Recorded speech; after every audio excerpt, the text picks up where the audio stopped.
everybody. Welcome to another episode. I am ecstatic about this. That's an understatement. I have an amazing guest today that I'm super excited just to speak about, to talk about, to have this conversation with, to pick his brain and mind. And today I love to introduce to my podcast, Adam Figman, the Chief Content Officer at Slam Magazine. How you feeling, Adam? I'm feeling okay. How are you feeling? I'm good. I'm excited. Thank you for having me. Of course. And something that, we chopped it up a little bit before the podcast started, but starting the podcast, of course, for me, building the brand, but I am a huge advocate for women in sports. And so that's kind of the mission behind it, to bring visibility and light to it. And every episode, it's a ritual. My listeners know, and now you're a part of this too, is to highlight a woman in sports. So every episode, we got to start off with that.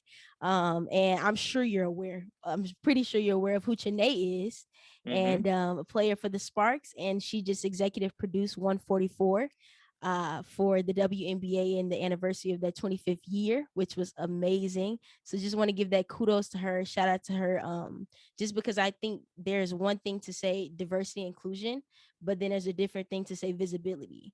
And I think that's something that she just gave them, and I'm just happy ESPN gave her that platform. I loved it 100%. Yeah. What were your thoughts about it? Like, what were your favorite parts about it? What did you enjoy? I watched it admittedly while I was like doing, it was like night. I was editing stories. It was like, yeah. It was, I watched it on what do you call it? Like I recorded it.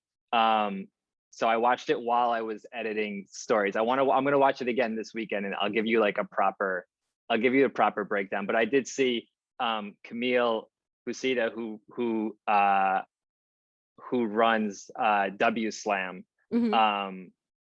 She interviewed a few people connected to the documentary on W Slam, and it had me hype. It was just, the amount of like energy that I saw from the group of people that directed it and produced it was incredible. I have to like properly do it, but it was cool. I think I was just having a conversation with someone before this actually, where it felt like the bubbles, the W bubble and the NBA bubble, it happened and we were all so tuned in, and then it, life kind of moved on afterwards, and here we are. And now there's there's proper seasons happening in arenas, and it almost feels surreal to think that happened, and we were, in a sense, even, at Slam, we just kind of covered it. So it's not like I was there or anything, but, in a way, even just covering it felt like we were a part of history. And I think it's bizarre to realize 10, 20, 30, 40 years ago, 10, 20, 30, 40 years from now, we're going to look back and be like, that really happened. Like we played entire pro seasons in bubbles because there was a pandemic raging through our country. It sounds, if you told me that 2 years ago, I would have told you, you have no idea what you're talking about and you're just making stuff up. But, here we are. And so it's still, I'm happy that a documentary like that exists so quickly, but it's going to stand the test of time because we need to really like properly document this stuff, or else years from now, when we look back on it, we're not going to understand it because it's so out of this world almost. It makes no sense.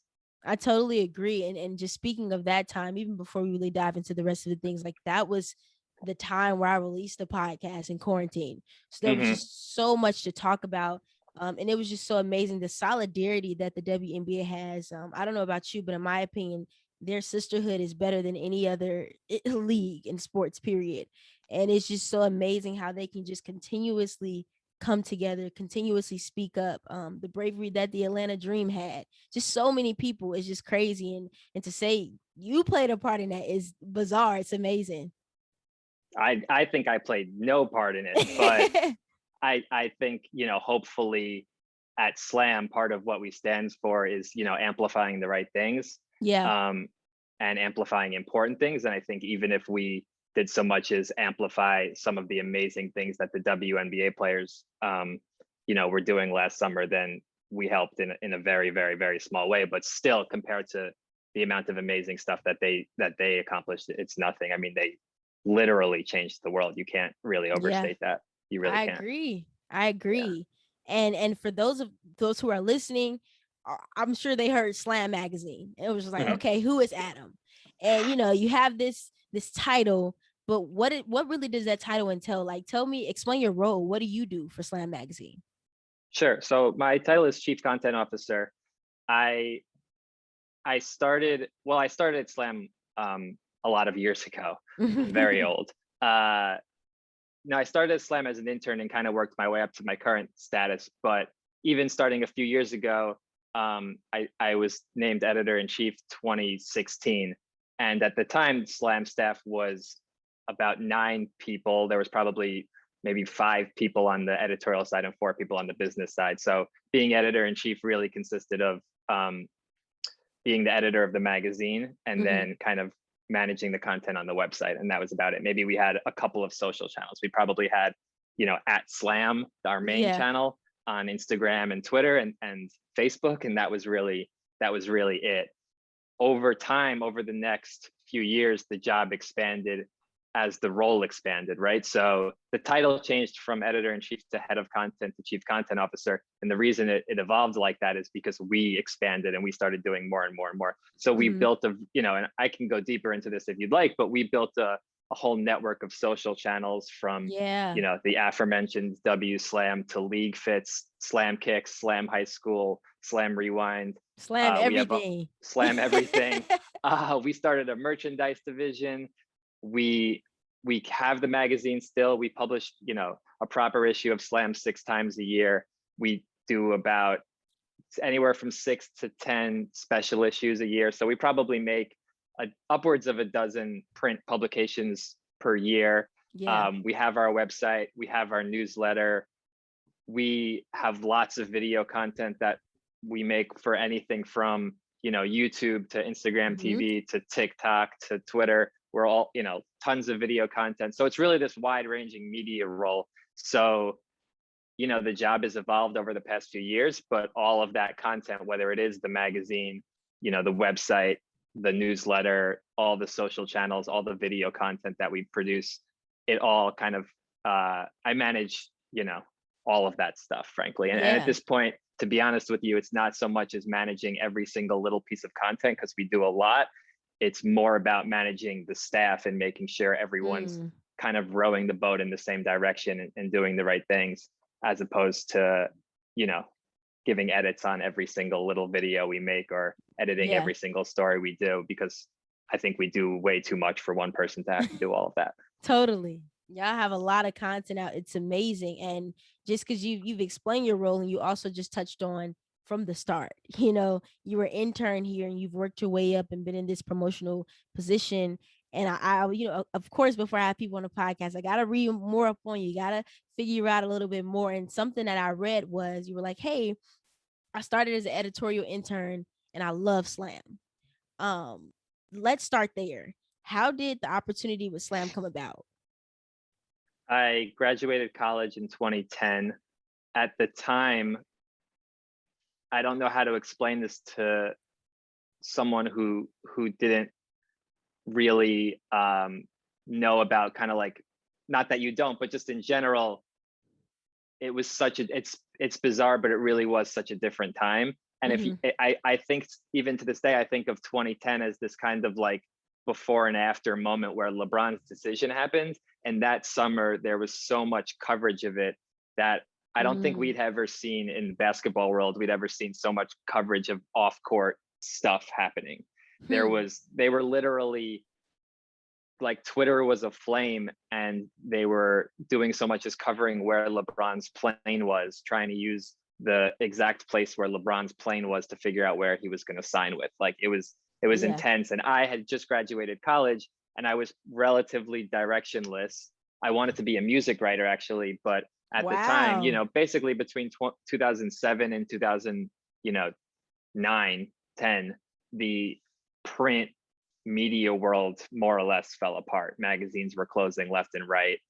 It was just difficult to get a foot in the door, and I didn't have any connections or know anyone or anything like that. So I was trying to get internships after I Hmm. graduated college in 2010, just to get my foot in the door somewhere or work somewhere part time, and I couldn't really I couldn't really find a way in. But I realized, even though I was obsessed with trying to become a music writer, that I also was spending my day on basketball Twitter, frankly. Yeah. And I was like, this is awesome. Like, this is stuff that I'm super interested in as well. So maybe I should try the basketball thing. So I applied for an internship at Slam, wound up in their office a couple of weeks later, and wound up with an internship, 2 or 3 days a week that started in July of 2010. And I loved it. It was so much fun.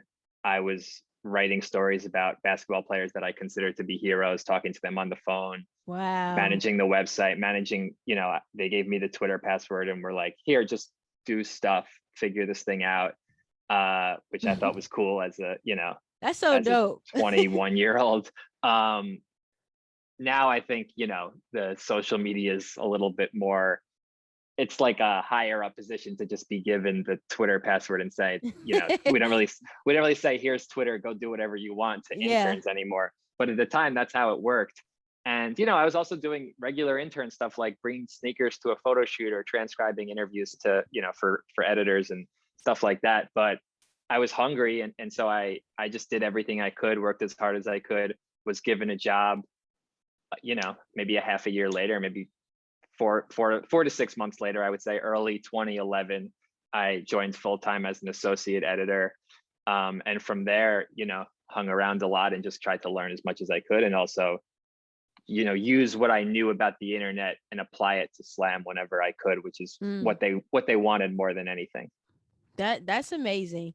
That's amazing. Just to see you move up in the ranks, and just to, first, I would say a lot of people aren't fortunate to have the opportunity to come out of college, solidify an internship, and on top of that, be content with what they have. So that was just an amazing position to be in. And for a lot of people, a lot of my audience is younger. A lot of people are interested in sports. A lot of people have aspirations of working in sports. If you can, go back in time, what's one thing you wish you would have known when you started your career?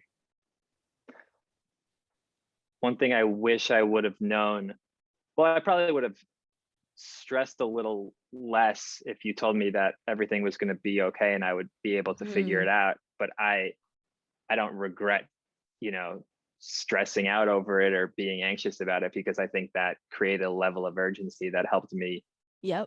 work really hard and not take my foot off the gas. I think one thing that I always operated by, I have these kind of two contradictory opinions that I try to always float back and forth between. And one of them that I think really guided me pretty early and was important is the idea that everything is an audition, which that's a is word. a little stressful to think about, but I found it to be really true. At least every time I was in front of someone for the first time, or doing something for someone for the first time as an intern, or an entry level employee, Yeah. I made sure, I told myself, okay, this is an audition to see if I can do this at a higher level or a bigger scale, or on a more important level. So I treated everything very seriously, and I always told myself that. And it could have been anything from transcribing an interview to, we used to pick up sneakers literally from like a Foot Locker store, and I'd have to run them to a photo shoot where we were shooting them for, I think, a Foot Locker like branded content campaign. And I would like be on the train holding 3 boxes of sneakers, like, like super nervous that I would even just do so much as drop the pair of sneakers and get them scuffed up and they'd be ruined for the photo shoot. But, I treated everything like it, every opportunity like it was an audition. At the same time, I also live my life by trying to remember that what I do is basketball and sports and media. And I'm not a doctor. I'm not an astronaut. None of this is that important. You shouldn't let it, ruin your life with stress and anxiety, even though it's really easy to get caught up in it. So I try to like balance those two things, which are kind of yin and yang to each other, frankly. But those two principles really guided me early in my career, and I think it worked out. And I'm happy that I did that. But it's not for everyone. I think media is really, the hours can be long. It can be very competitive, especially in sports, where everyone wants to work in sports. Everyone wants to Everybody. work in media. And it's hard, it's difficult work. And I got incredibly lucky. I was incredibly fortunate, incredibly privileged to be able to, get that opportunity in the first place and even be in position to take advantage of it. So I never lose sight of that. It's just,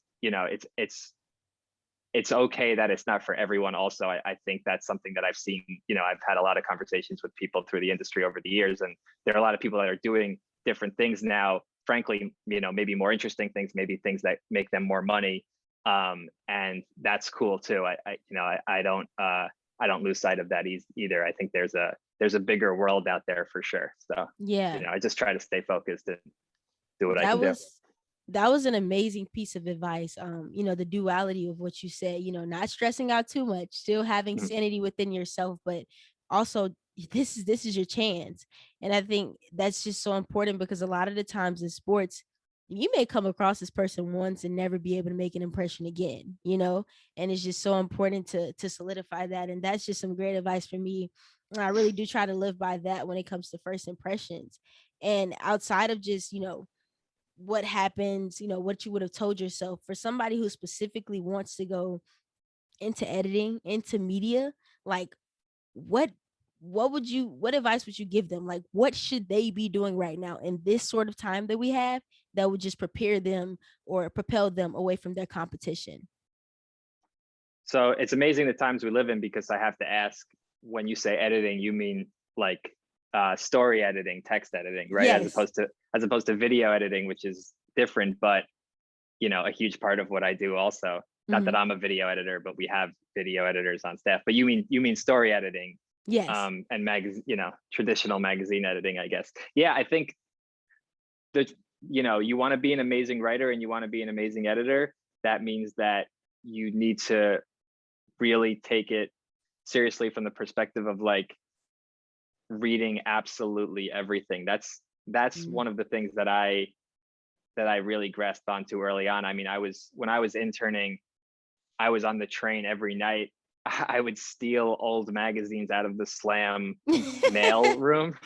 I'm talking about like classic Slam magazines from 2000 and 3, 4, That's 5, crazy. and I would just be on the train home reading them, like not even reading them in the way that you might read the newspaper in the morning, but reading them like they were a term paper that I was trying to like get ready for. Like Mm. I would study them, and you look at the lead and you look at the way the story is written and the way the story is edited. um and I would do that with other magazines too: Rolling Stone, Vibe, Double XL, even the New York Times and the Washington Post and newspapers and stuff like that. Like the only way to become a better writer is to read absolutely everything and always be writing, whether it means Mm. you want to write 300 words every morning when you wake up, or make sure you write 300 words every night before you go to bed. Whatever it is, you have to figure out how to train those muscles, because and I don't even really write that much anymore. I'm sure my writing muscles have deteriorated down to nothing, but being a good writer is really a muscle, and the only way to get better is to work on it. Mhm. So you just have to figure out what your schedule for improvement is, and really stay at it, because the if you think you're just going to get older and become a better writer because you've gotten older, Yeah. it's not gonna work. You have to work on it the same way you'd work at like getting faster to run a marathon, Mm. and getting in shape for that, or something physical. Like you just got to work at it. So if you're in college and you want to be a writer, you really should be writing every possible moment you can. Granted, don't burn yourself out too early, but it doesn't have to be for public consumption. It doesn't need to be for a magazine, or if you can write for the school newspaper, great. If not, write a blog. If you don't want to make it public because you don't think it's good enough, just do it for yourself and put it in Mm. the trash can. I've told people this before, but a half hour of writing every day, and then at the end of the half hour, just dragging it right into the garbage and putting it in the garbage and moving on, you got better during that half hour. It's just getting Wow. the muscle going. So that's the hardest part, is just practicing to get better. I was writing a lot in the earlier parts of my career. Now, not so much. And I'm sure I'm not half the writer I was 8 years ago. Stop it. I read it. Speaking of writing, I read one of your articles, which I loved. And it was about Chris Paul and his ability to be a leader. And one of the questions you asked him was basically, is a leader becoming a leader, is it innate? or is it learned? And he stated that it was a combination of both. And I thought that it was just such an amazing article, especially with the time that we were going through. But, my idea, what I would like to ask you is, as a writer, when it comes to wanting to interview this person, why is that the first person that comes to your mind? Or what's the idea, and how do you formulate, hey, I have this idea, and then this is the perfect person for it, or should I write about this? What goes up here, when that's happening? Yeah, it's an interesting question. So I can I think they're always different. Every Mhm. time we choose a cover is different. Every time, the stories come in a lot of ways. Writers pitch them, editors think of them, and we Mm. assign them out. Sometimes editors think of them and they want to write them themselves. Like stories kind of come together in a lot of ways. But I think the Chris one is interesting, and there's a good lesson there. I think at the time the the NBA was actually just coming out of its bubble, Yep. and it was we were approaching the election, and I thought the NBA did a solid job of showing us what can be accomplished with real leadership. Mm. That just to get all the players into the bubble at the same time was one task, and then getting together to push us forward from a social justice perspective is not the easiest task. There was 400 and some odd players in there, or actually I think there was 200 something players in there because not every team went back, but there was 200 something players in there, I believe, and there were a lot of uh, you know political issues, social issues that people had a lot of opinions about, and I think they did a good job pushing us forward and really spreading important messages Yes. and doing the right thing. And then the bubble ends. We were heading, this was in the fall, I guess, we were heading towards the election.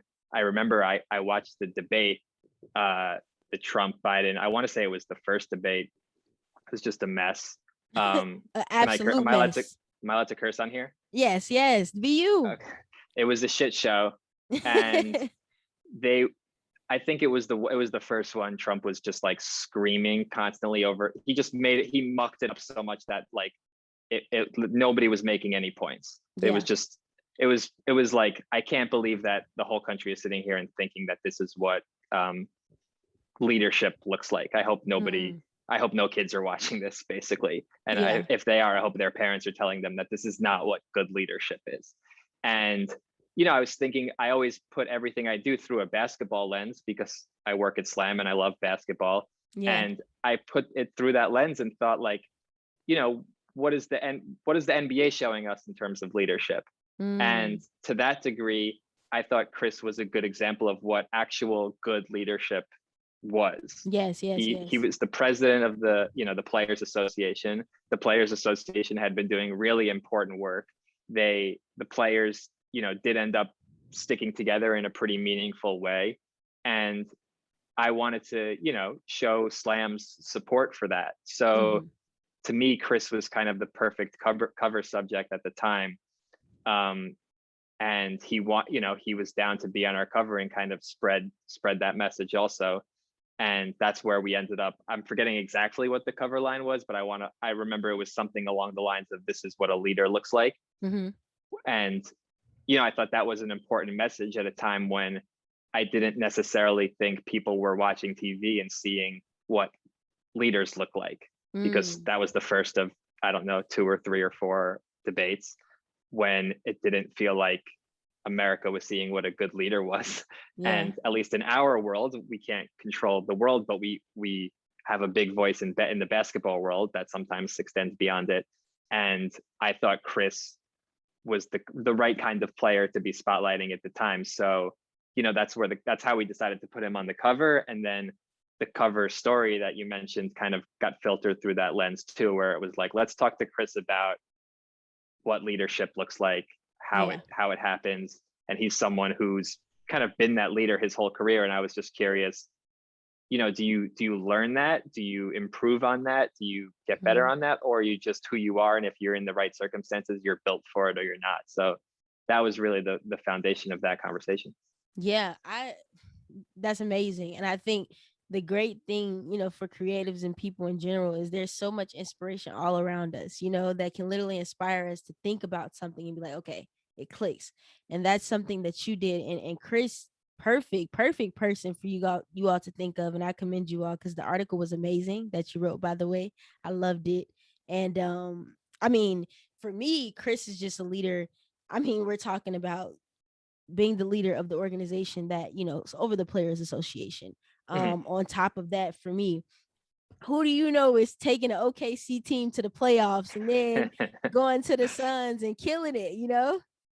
No, I'm loving everything that he's doing. It's I think there were points in his career where people really doubted where it was going Yeah, from there, right?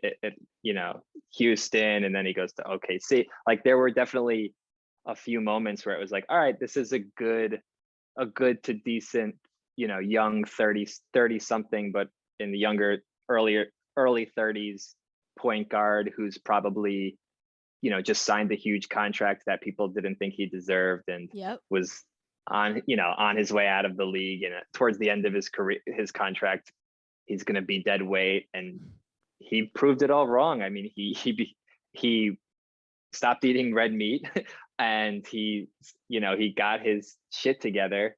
And I mean, not that it wasn't really ever together. I think that was just a misconception. And I think he's, what's Phoenix, we'll see how real it is in the playoffs, but Yeah. just that they even got, that's how I felt about Oklahoma City too, though. When they were in that first round series, it was like, they weren't even supposed to be there. Like just that they were battling in the playoffs was impressive. And It was now impressive. that Phoenix is the 2 seed, I want to say, right? Just that Yeah, they're at too. that point, you know, it I it mean, kind of it makes no sense, and it makes a lot of sense if you think yeah. about it, It's because of that group.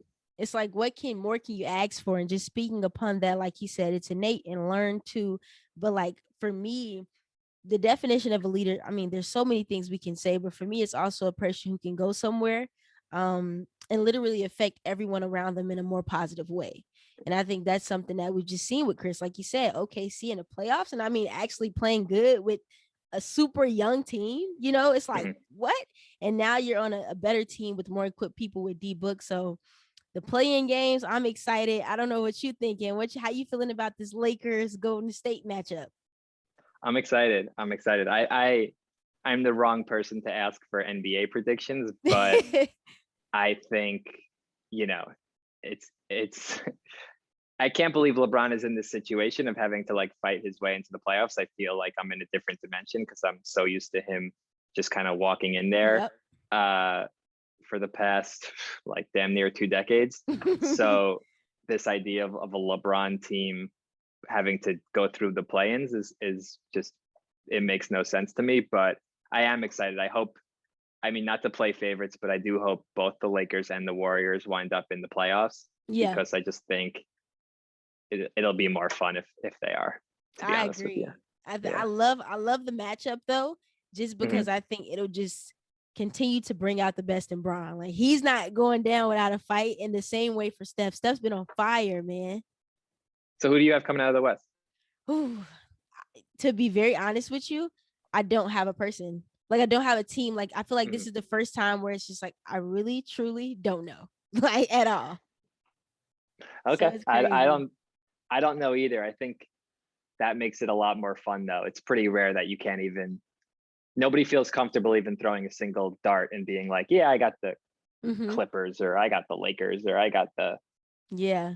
Suns, or the Jet. I don't know. I don't know. Everybody's up there. So Yeah. we'll see. We got to circle back around after this tournament ends. We're gonna be like, what? Like what happened? Absolutely. Oh, and something that you said you spoke on earlier, which I just thought was amazing. All of the Slam social media channels. Let's talk about Mhm. social media. Let's talk about what you guys have done. I mean, to name a few: Mhm. Slam, W Slam, Slam Kicks, like you said, League Fits, Slam High School, Slam Rewind, Slam Mhm. Goods. Y'all got everything. And so when you talked about when Slam first started, I mean, you guys had like one platform, a small Twitter, wasn't too much strategy to it, just a lot of personality. Go ahead and be you. My question is, you've been here not from literally the start, but you've been here from an early time. how have you seen the social media presence of you all's company grow? And, with the Twitter idea, when you were running it, etc., how do you feel like you've contributed to it? What was your mindset to get it from here to here? Yeah, we realized at some point, and this wasn't a crazy revelation, to be honest with you. I think most media companies realized something similar, probably around a similar point, to be honest with you. But we realized at some point that we needed to be vertical because the basketball world was too big for us to cover it all on one channel. There were too Mm, many things that people were interested in. And just the way social media works is people want a very specific type of content from that feed. And if you go too wide, your engagement rate's going to go down and you're going to reach less people with each post. That's just kind of facts. the way that these platforms have built themselves. So especially the algorithm based ones, Instagram, TikTok, even Facebook.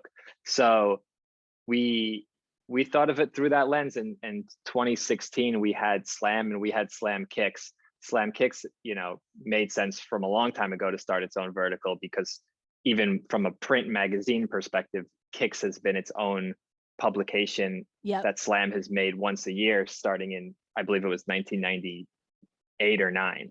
So Slam Kicks has kind of been its own vertical for years now. So that was probably 2015 or 16 we started Slam Kicks. But in 2016 we started producing a bunch of it was probably 2017 actually. We started making a lot of high school basketball content because Mm-hmm. the company was purchased by a new investor, right? It had previously been owned by a big magazine conglomerate. They sold it off in 2017 to an upstart investment group that was, Mm-hmm. investing heavily in the space of sports media technology. So they wanted to, put a battery in our back and be like, all right, let's get out there and cover this, this world the way it deserves to be covered. So the first Yeah. thing that we did was we were like, all right, we've been behind on high school for a few years now from a video perspective. Obviously, we've covered high school basketball in print for a lot of years, but we need to cover it from a video perspective properly. So Mm-hmm. we hired, a whole slew of high school basketball video shooters. They were creating high school basketball content all over the country, putting it on our main Instagram channel, and it wasn't performing that well. And I was like, this doesn't make any sense. People want this content. There's huge high school basketball accounts. Why wouldn't they Mm. want it on coming out of Slam? And we realized that that's because that audience, the main Slam Instagram was used to so much NBA content that the high Wow. school stuff wasn't performing well. They had just gotten used, algorithmically used to Yeah. NBA content. So we were like, all right, we need to start going vertical. We need to build out individual channels for individual sectors of what we do. So that's when we Mm. started Slam High School. And then not that long after that, we started W Slam, Slam Rewind. At some point, we started Slam FTW, which was all about the video game and basketball overlap, Mm-hmm. esports, 2K, even like basketball players being obsessed with Call of Duty, that kind of thing. At some point, I'm kind of screwing up the timeline here, but this is basically over the course of 2 or so years, let's call it late 2017 into late 2019. During those 2 years is when we started all the verticals. We knew we wanted to do something around the space between fashion and basketball, and the tunnel was just becoming a thing. We Yep. started League Fits just on the idea of tunnel photos, and I frankly, love League Fits. it's grown into its own brand. We've had video series, branded content projects, sections of the print magazine, along with obviously the amazing Instagram page has just grown out around that brand. So it's really become a force. I realized like 2 hours ago we passed 700K on Instagram. So Wow. that's really become a force. So yeah, we've grown this social network, for lack of a better term, around 8 or 9 different basketball verticals, and now we Mm. have this really wide net. So it helps us reach people it helps us reach a very specific kind of person if we want to go a little more narrow. So if we're looking to only target people who love women's basketball, we can hit W Slam. If we're looking to target only people who love sneakers, we can hit Slam Kicks. But it's also great for if a brand comes in and wants to reach our audience, they can have the whole thing. And it grew a lot faster and a lot bigger, and it's a way more engaged group of channels than if we just pour all of our content onto one channel. And that's just kind of the way social media works. I mean, that's, just always how it's been. Yeah. It's Mark Zuckerberg's fault.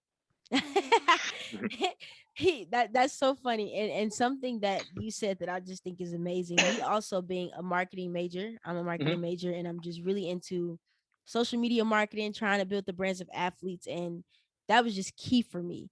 Like knowing, being vertical, knowing the different niches, just because your target audience is so different on so many things. You guys have a global brand. Mhm. And to make that adjustment, but the most impressive thing is the growth in 2 years. I mean, you said a span of 2017 to 2019 and over 700K on League Fits. Like, what? You know, Yeah. Yeah. it's crazy. That was always the advantage of us being able to hit new verticals is we have the existing ones. At first it was just at Slam, but Mm-hmm. we have our mothership basically to push everyone over. Hey, if you're interested in NBA fashion, we have a new channel, and that'll get us a base of followers, and then we can grow organically on top of that. But we Yep. always had this base because our other channels reach a lot of people. That's amazing. And to build upon that point, there's a sometimes people have a negative stigma when it comes to social media. Like social Mhm. media is tearing the world down, it's changing everybody's focus, all of this. I look at it as a tool, and I just think it's just about what you allow yourself to consume on social media or what you put out there. Like I always tell people, you control the narrative, right? Mhm. And I would just love to hear your perspective because you've literally seen the evolution of social media platforms. Like, what's your idea about people having the idea of the stigma, etc.?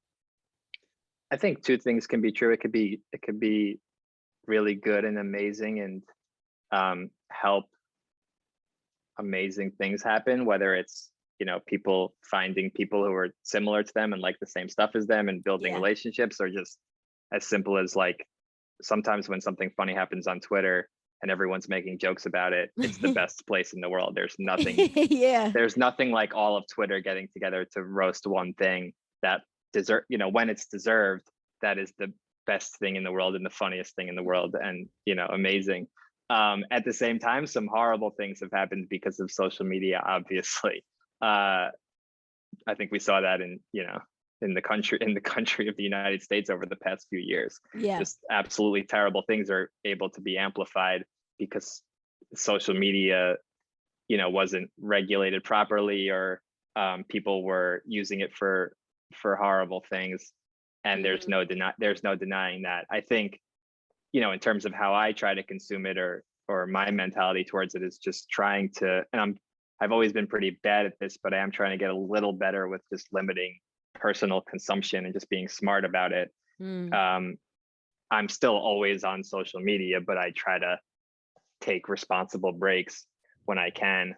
But I honestly, to answer your question, I think the answer to all of it is just yes. Like you're right about a lot of all of the horrible things, and you're right about all of the amazing things. Mhm. It's just all true, and you know all you can do to help make it better is act with good faith, and be trying to accomplish good things and not amplify horrible stuff, or people being mean, or people being rude, for no reason, and you know try to bring joy into the world somehow or another, or if nothing else, make good jokes on Twitter. Yeah. um, Twitter's the place, man. and so yeah, that's my approach. I don't think there's a right or wrong though, and I think it's definitely really amazing and it's definitely really horrible all at the same time. Yeah, I totally I agree with you. And I just want to hear that perspective because you've literally seen the evolution. For Mhm. me, my generation, social media is the norm, Yeah, but you've yeah. seen the progression of everything. And something that I'm interested in too sometimes is I hear people always just say, like I said, control the narrative, right? Whatever you put on social media, you can put out there, my Instagram, it's a podcast, or it's me personally, and all of these things just to show who Anaya Jones is wholeheartedly. Mhm. And going to your page, a lot of people might just associate you with Slam.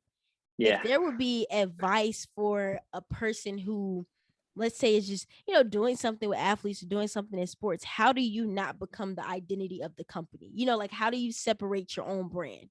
It's really interesting that you ask that. I think it's interesting for me, or at least the way I think about it, is because I you made this point earlier, like I grew up without social media, Mm. right? Mm-hmm. I even well, I got all my social accounts in college, right? I was a part of the group of people who were on Facebook Yeah. with when you had to have a college email account in order to sign up. Um, that's gonna make me sound incredibly old, but I didn't even know that's that what it, existed. 2007. That's what it was.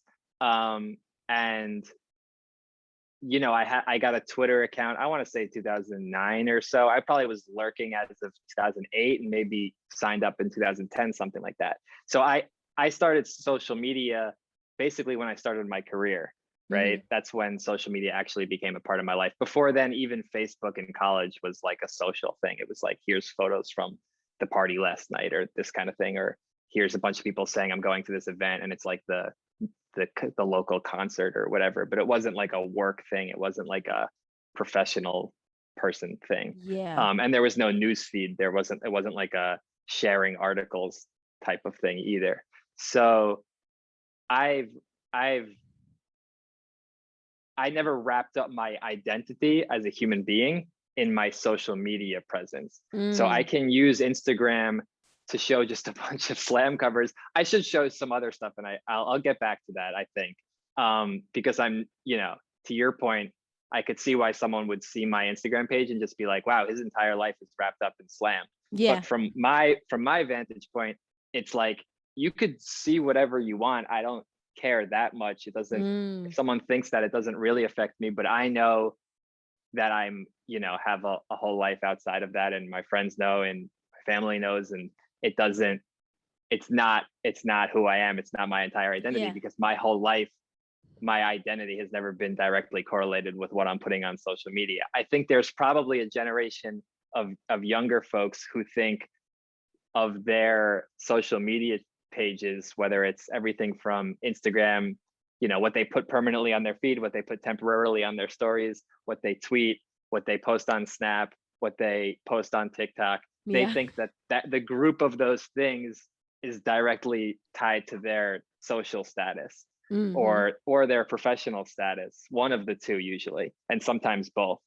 And that's okay. I think I understand why a 24-year-old would think that, to be honest with you, because people that's how people look at people these days. So Yep. it makes sense to me. But I never really got caught up in that, and I don't think I will.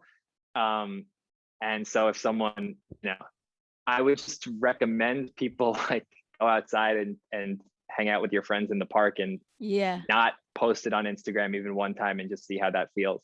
Because it's not that bad, I promise. But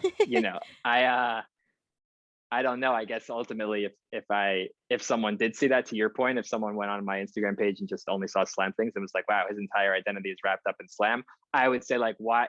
You need to get that out of your head, that someone's identity is just what they post on social media, because Mm. it's really not the case. It's just not. I love that. I truly love that. And I think that's a great point because it just shows the generational divide.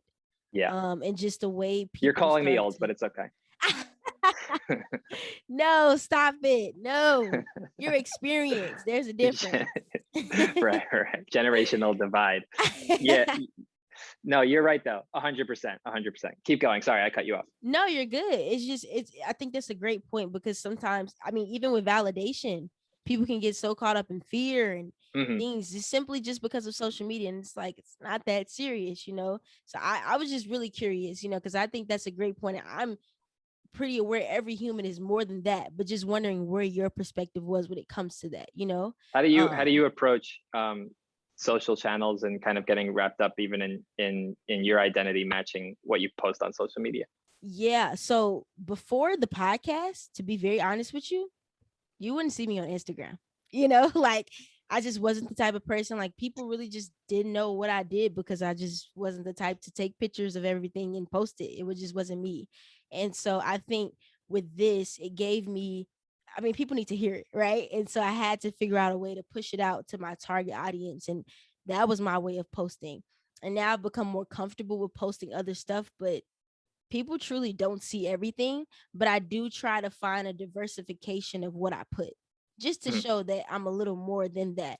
But everything definitely not on there. The podcast was just like, that's the reason I'm so in tune with social media now. Like, this was the saver, honestly. No, it's amazing. It's an amazing marketing tool if you can figure it out.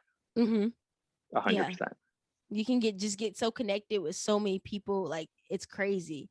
And to build upon that, question for you, I'm really curious, just with all your experience, all the time you've put into what you've done, what's the most important lesson you've learned just about digital media or social media or whatever you want to call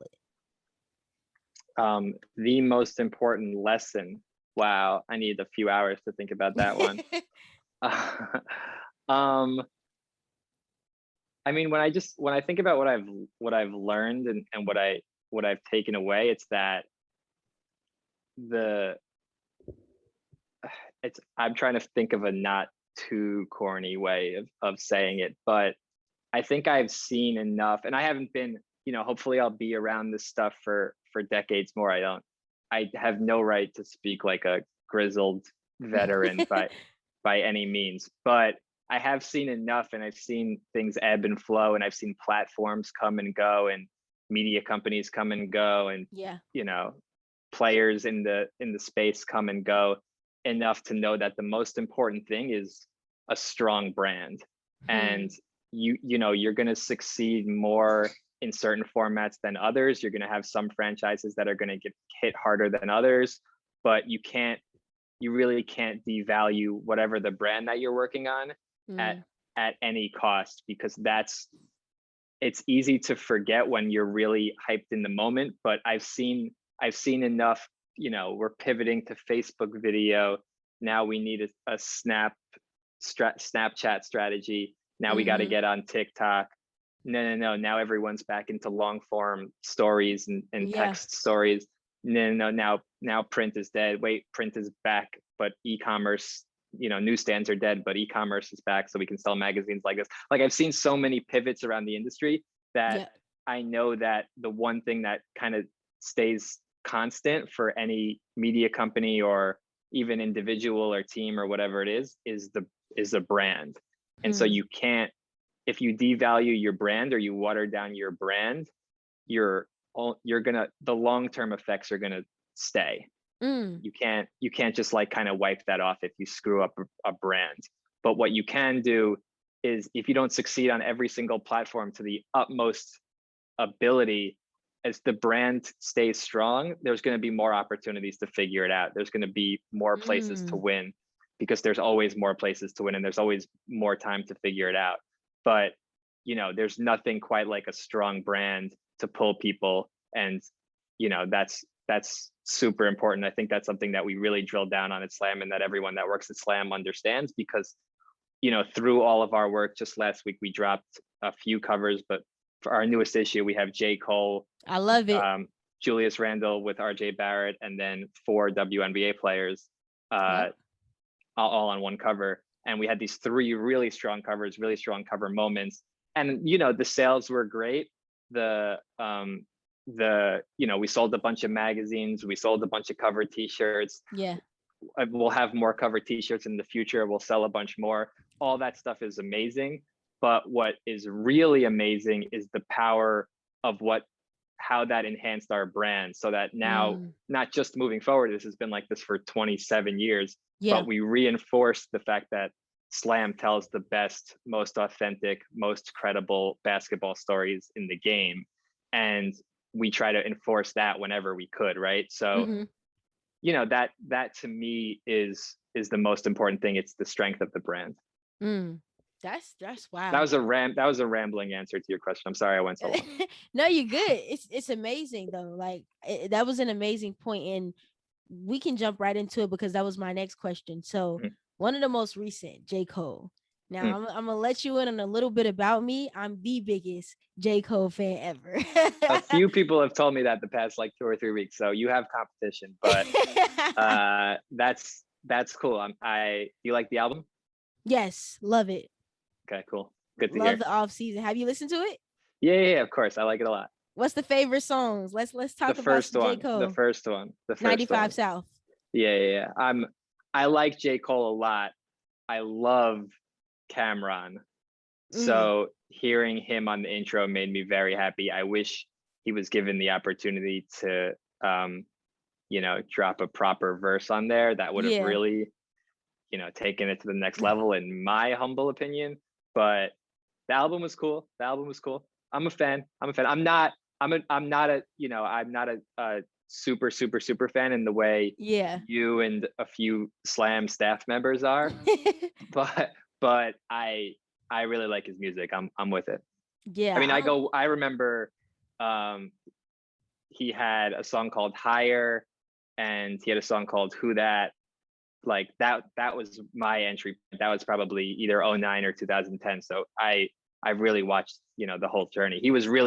He started to get going just as I was starting at Slam. So I've really seen the whole thing Mm. from a little bit of a basketball perspective. I mean, we were even writing, like, Slam was covering J. Cole, probably his first proper album in like 2011. So we've really covered the whole Wow. thing. That's amazing just to see that full circle come about. For me, my favorite song, I think I'm gonna have to go with 100 Mil or Mm. Close. Those are my two. He snapped though. I love the off season. Where would you rank it in his catalog? Definitely not top. I Okay. love it. I think it's good, but top for me, it's probably, I think it's gonna be Forest Hill Drives. That Mhm. was, yeah, it's goated. That one, yeah, that's the best one for me. Is that the one with Power Trip? No, that's not the one with Power Trip. Not the That one was the with one Power Trip. before. Forest Hill Drives one, the one where he was like on the roof of his house, Yeah, and that yeah, was the cover. Yeah. yeah. Power Trip is my favorite J. Cole song. Okay. I love it. I love it. We got some first Cole fan on here. I love it. But talking talking about that, it was the shoot for me. And seeing Uh-huh. that, I was just like, yo, Slam, like this is crazy. And I couldn't wait to have you on too, because we had talks about the podcast even before it came out. Mhm, And mhm. couldn't wait to talk about that with you. I was just so interested. For me, it was so significant just because I know it was like the first artist, to have a single cover by himself, which was amazing. And to see that full circle relationship with Slam and Cole. But for me, it was so significant simply because of the league he's going to. That's the basketball, the African League. And I think Mhm. that just brings so much visibility towards that league that just wouldn't have been there if he wasn't a part of it. And so for him to just be on the cover and for you guys to have that exposure and opportunity, that's what stuck with me so much, because it was like, okay, this is visibility for people who would have never gotten a camera on them before if it weren't for this situation. 100%, 100%.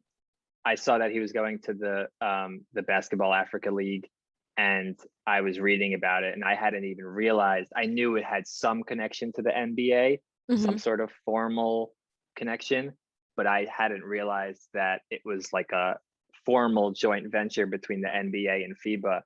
And Wow. you I know, didn't know I that. yeah, I hadn't read about it like that until last week, and because of this moment, I did, and now I'm not, I still don't think, or I don't know if there's an opportunity for me to even stream games. I think they might have set it up just for, like, the hype that they're getting, Mm-hmm. but and I probably won't necessarily watch an upcoming game, Yeah. but I'm aware of this league. It's on my radar. If it's talked about, or it's, if I find out about more players going there, it's something that I know about now. And I work in basketball, and I didn't really know the details of it like that. And that's on me. Mm-hmm. I should have done the knowledge and been up on it earlier, and I wasn't, and that's my fault. But I think that's true of a lot of people, where now they consumed content from this league that they probably wouldn't have otherwise. So you're right. I mean, we had a clubhouse, like a Slam clubhouse session last week, where Cole's manager Ebe hopped in and kind of talked a little bit about the cover and the album, and the decision to go play over there by Cole. Mm-hmm. And he said a lot of the same things, that J. Cole has wanted to play professional basketball for a while now. He wanted to at least see what he was capable of and reach whatever his ceiling was, and to accomplish that somehow. And the fact that they we're able to do that and then also spotlight this league Yes. is, it's amazing. It's really cool. I love it. Big visibility. Like visibility is really key, and I'm always pushing for that. And I've just always been curious, what goes into those shoots? Like what happens? Okay, Slam decides we're gonna put Cole on a cover. How do we formulate the ideas? How do we formulate the pictures or what it's gonna be about? Like give us a little dive into how do we, we're consuming it, but we never know what really goes into it.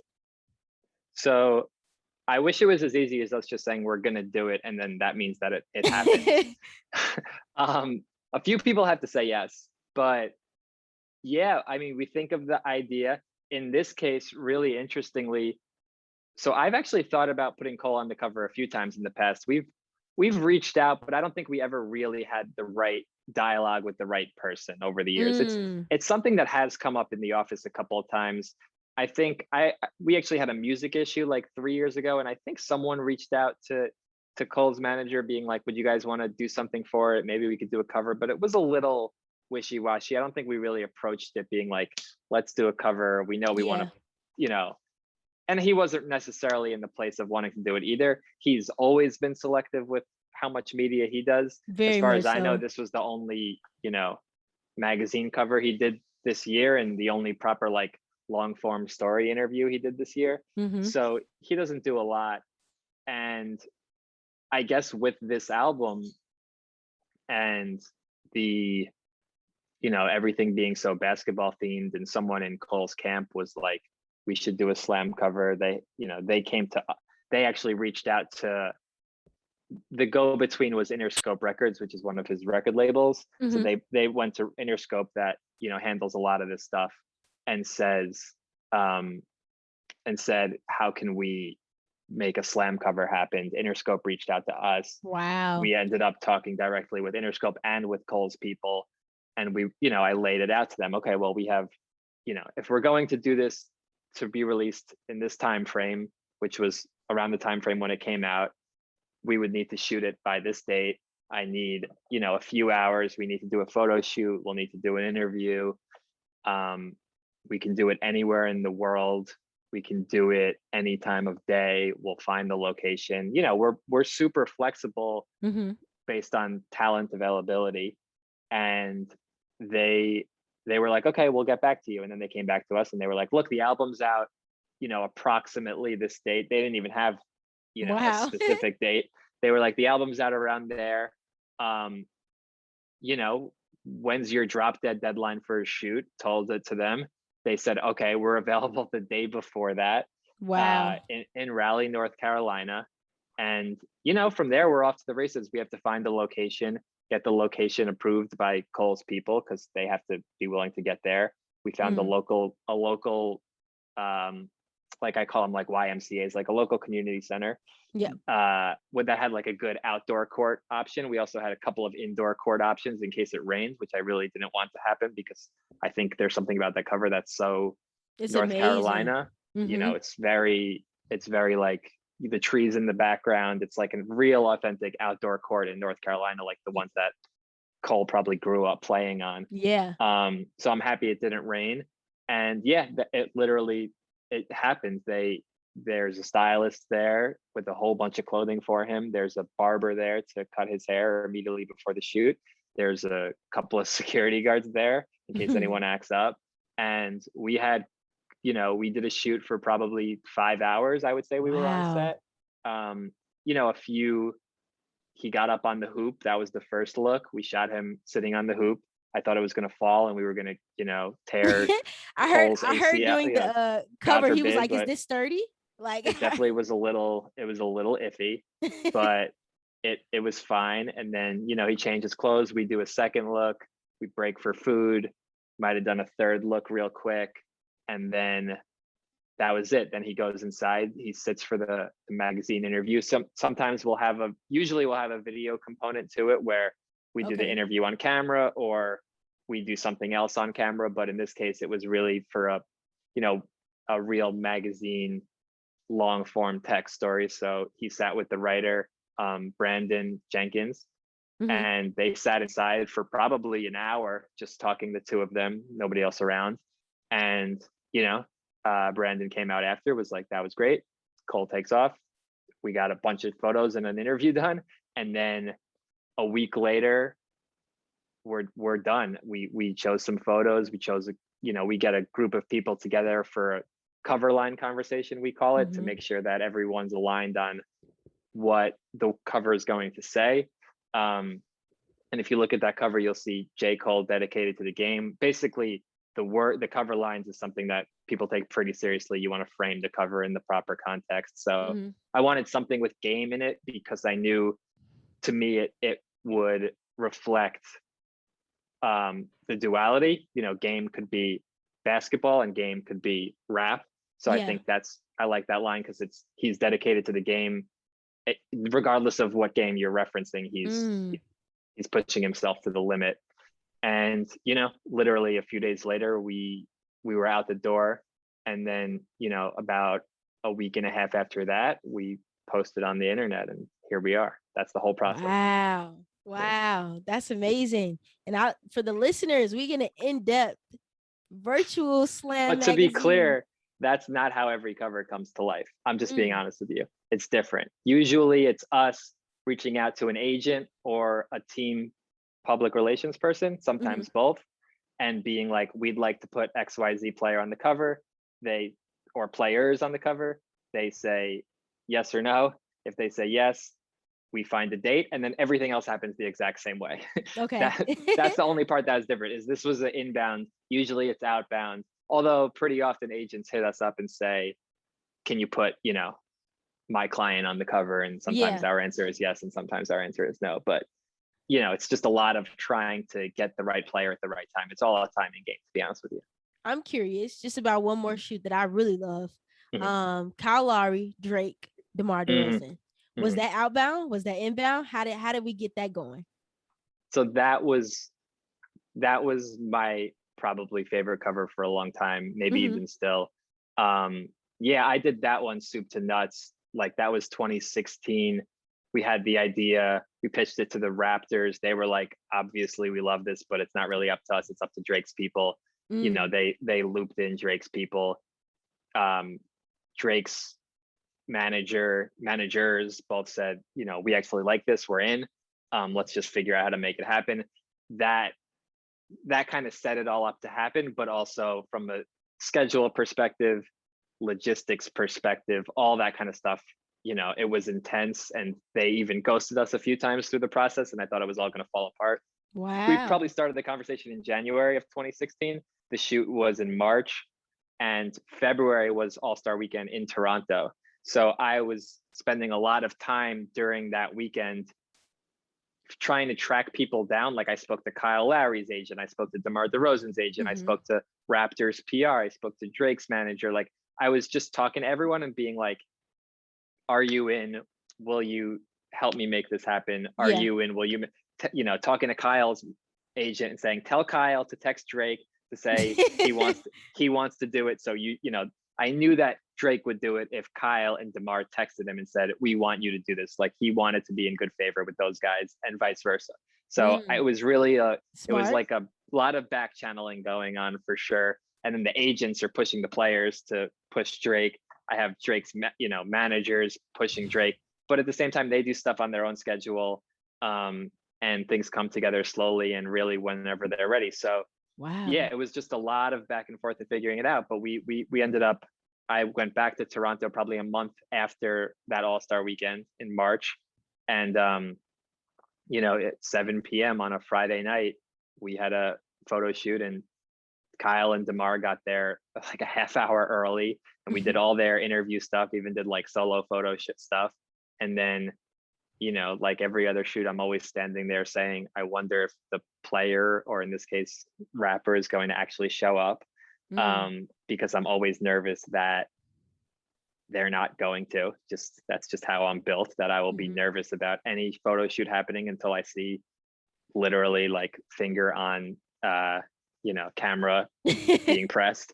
Until I see flashes, I just don't believe it's happening.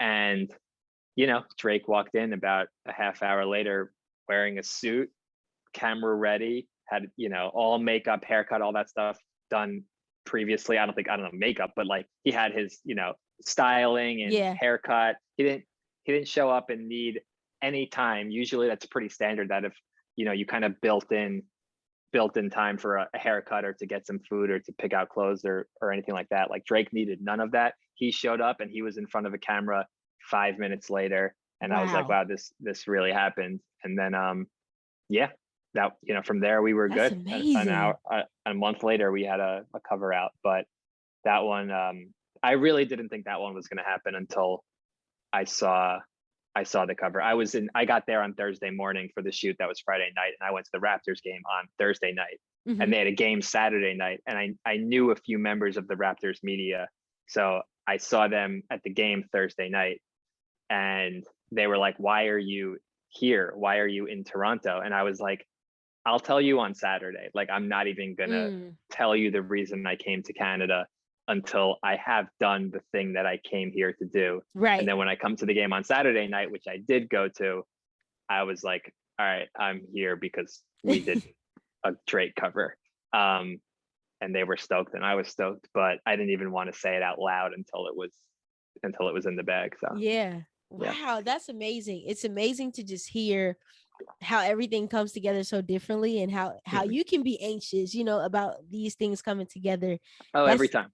Man, that's crazy. What you said that was your favorite cover for a while. Has there been a favorite interaction with the individual athlete or something that's hands down like the favorite moment that you've ever had?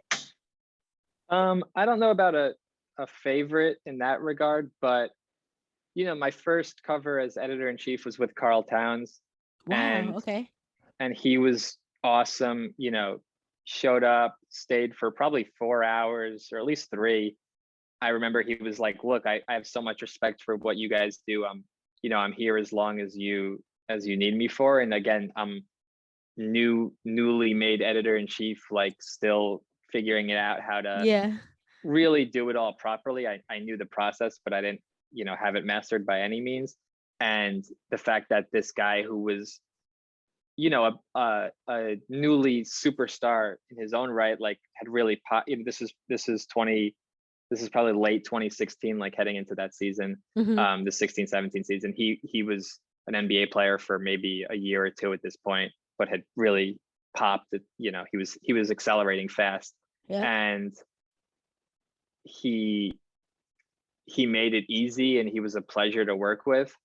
And it's just one of those things that I'll always remember, that like um my first cover as editor in chief was made so simple by talent who really cared and like genuinely wanted something amazing to come to life as a result of Yeah. the shoot. That was just very cool. I don't know if that's the most special one. I've been around, obviously like Drake and Cole are probably more famous names if you go by Q rating or whatever. And there have probably been a few others that are just, really incredible, but that's one that does stand out just because it was first. That's amazing. Okay. Carl Anthony Towns. And then I got two more questions. We're gonna finish it out. You're good. First one. I'm so curious if there has been a shoot. We hear the good, we hear the anxiousness, we see the outcome. Has there been a big mistake that you've made during your shoot with athlete or something that you messed up on and a lesson you learned from it? Like I don't know what's the most important one to you. um Shoots have gone poorly in the sense that for shoots go poorly for a few reasons. One, and I, not to deflect, but this is genuinely not my fault. Sometimes a player just won't want to do it, and you're Mm, in his city with a photographer and possibly a few videographers, and you're there and you're ready to go, and the player doesn't want to do it. And there's no, it just is what it is. You get back on the plane and you come home and you got to answer to someone, I'd be you know, pissed. yeah, it's not the best. It's not the best. There are a couple of NBA players who have put me through that experience. And to be honest, I try not to judge. I try not to judge too hard. Obviously, in the moment, it's hard to separate it Yeah. and not be upset about it. But you don't know what's going on in this person's life at Mm, all. And they might not want to give you an hour and a half to do a photo shoot when they have who knows what's going on. I'm not mhm. in their shoes. So that's, you know, not the best. I think I immediately thought of being a writer and kind of like being a nervous young writer and hearing answers to questions when I'm interviewing someone and not pushing them hard enough to follow up, to follow up and have them really explain what they're saying, because um, players can sometimes like say a lot without really saying it. But if you Mm-hmm. push them harder, they will explain it. And one of the hardest parts of interviewing, I think, a famous person is pushing them to really say what they mean. And I don't think I did a lot of that for a lot of years. Mm. And then I got comfortable with it and then became more willing to do that. But in the early years, I don't think I was ever comfortable like pushing people to really explain stuff. If it was not that we're ever like asking them to talk shit about teammates or coaches or Yeah. anything like that, but it's even stuff that they're passionate about and happy to talk about. I don't think I was the best interviewer for a lot of years. In terms of the shoots and the cover shoots and all of that, not really. I don't think there's anything that we've like that I feel like we screwed up on or, done horribly. There's probably covers that I look at now and I'm like, I don't know if this was the right decision. It didn't, the most important thing to me, honestly, and this is kind of goes back to the conversation about brand that we had before, where nothing's more important than keeping the brand strong. You want covers to last for a long time. And so you can look at them 3, 5, 7, 10 years from now, 20 years from now and be like, that was an amazing, you captured a moment, you captured a player in a place, and that this cover means something. And so there's a few covers where I'll look at it and be like, I don't know if this was a great decision. This didn't really mean that much and it didn't Mm. really last. But I'm not going to call those out. I don't think that's right for those players. Yeah. And I'm sure the covers were, special to them. So they aren't really bad decisions, but I'm sure we could have gone with one player over the next at times, and it Mm. would have it might have had more everlasting meaning if we did, but you Yeah. live and learn. I love that. Great point you made. And this is just getting a little advice from me. This is for the listeners too, but for myself, I Mm, gotta be a sponge and pick your brain a little. You talked about being nervous about interviewing. mm. Um, how do you pry further to these individuals to get the right thing out of them? How do you say the right thing, to make sure you're not coming off too strong, but you're getting what you want for Slam Magazine? Yeah, a lot of times I was afraid of just doing so much as being like, when you say that last thing that you just said, what do you really mean by that? Like, can you dive deeper into that? Because if you listen to someone talk for 5 minutes about something, and as you can see, Lord knows I can ramble for 5 minutes about like anything.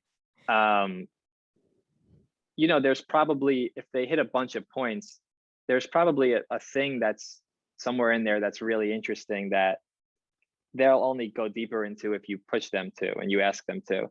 Mm, I didn't necessarily always feel comfortable doing that, and that's a hard shell to break. I think a lot of it is I didn't really think I was a very good writer. I still don't think I was ever a very next level writer by any means. I don't think that's really been the thing that's like pushed me forward through my career by any means. Um, I was on the school newspaper, but I was more of an editor. I wasn't really a writer, so I didn't really like come into this as a feeling like I was a good writer or yeah. confident in that. I felt like I knew Twitter better than I knew writing. I was like, oh, I've been on this thing since I've been on this thing since the beginning. Like I know how to use this inside and out. As opposed to writing, where I was like, I haven't written that many stories, and I just got an internship at like I think I wrote like a 1,800 word story about Manu Ginobili for my Yeah. first like long feature, and I was like, I think this is the longest thing I've ever written, which doesn't speak well to like my college experience, but I'm pretty sure my first like 1,800 or longer word story was published in a magazine as opposed to like being a college Wow. paper or something like that. Yeah. Um, so that's not great, but you gotta remind yourself that you're sitting there for a reason, and you worked hard enough to be able to interview whoever you're interviewing, and if Mm, that person is speaking to you, they should be able to answer your questions, and also that they're adults. That's been a big thing for me, is like, um remember, it's easy to be like, oh, this person is a NBA all-star, they've made 10 all-star games, they're super famous. Like, sure, but they're also an adult. They know how to carry a conversation, they know how to mm. um be asked questions. you can talk to them like they're an adult. You don't have to be nervous about what you're asking them or be unwilling to follow up if you heard something that's interesting, but you're not sure if you should ask them to, Yeah. go further about one of the things that they spoke on. That's a great point. I'm definitely going to take that, and I think that was really interesting. Last question to finish it out. This has been amazing. First of all, the gems you've dropped, what I've learned, just to hear all these things that go behind the scene. Thank you. No problem. Anytime. Seriously. And last question. Let's see. I know we have a lot of ideas in the portal for Slam. I know there are ideas that you have, like you said, it has to go through a couple people to even get approved. My question would be, who does Adam want to see on the Slam magazine cover next that has not been on there or that you haven't worked with? There's one or two. I can't say it out loud, or else it'll never happen. Okay. There's a couple that are not really basketball people, but I think are in the basketball universe in the same way J.Cole was not a professional basketball player, but Yeah. is on the Slam cover. And I mean, that's not true anymore, but not an NBA player, but is on the Slam cover by himself. I think there's a couple of people who have made meaningful cultural change to the basketball universe who would apply.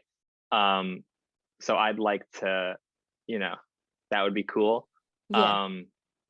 But I'm not going to say their names because it will literally never happen if I do. I promise if it does, I'll send you an email and be like, this is the person I got Okay. the man or woman. That from an NBA player perspective, there's really good players that we just never have gotten to yet for various reasons. It didn't make sense, or they're on a team that's not doing too well. The hype wasn't there, but they're elite level players. Honestly, I feel like calling them out is like unfair, but Bradley Beal is an all-star, yes, elite level scorer, has never been on a Slam cover. We have to figure out how to rectify that sooner than later.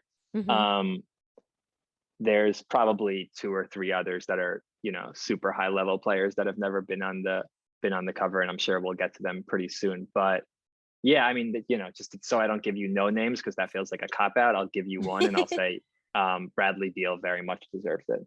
I love that. He's an exceptional player. Washington isn't the greatest market, but I hope to see it coming soon. And I'm gonna be like, Bradley, Adam said it on a podcast. Hopefully they make the playoffs. Yes. And they keep the momentum going.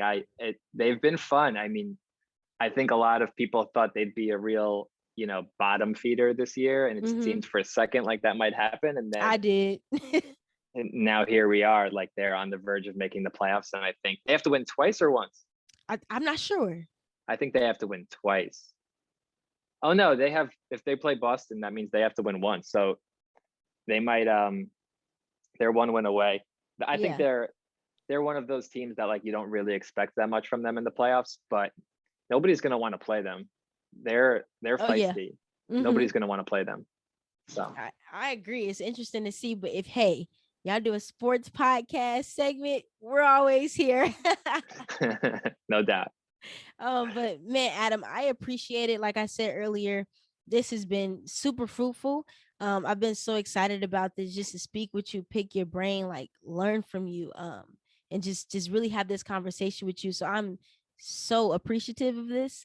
It was amazing. I hope this was fun for you because it was fun for me. No, it was a lot of fun. Thank you for having me. I told you this when I first hop on. I'll tell you again now that it's recording. You have the best podcast name in the game. Keep it up. You're doing amazing things. So it's super dope. I'm all about it.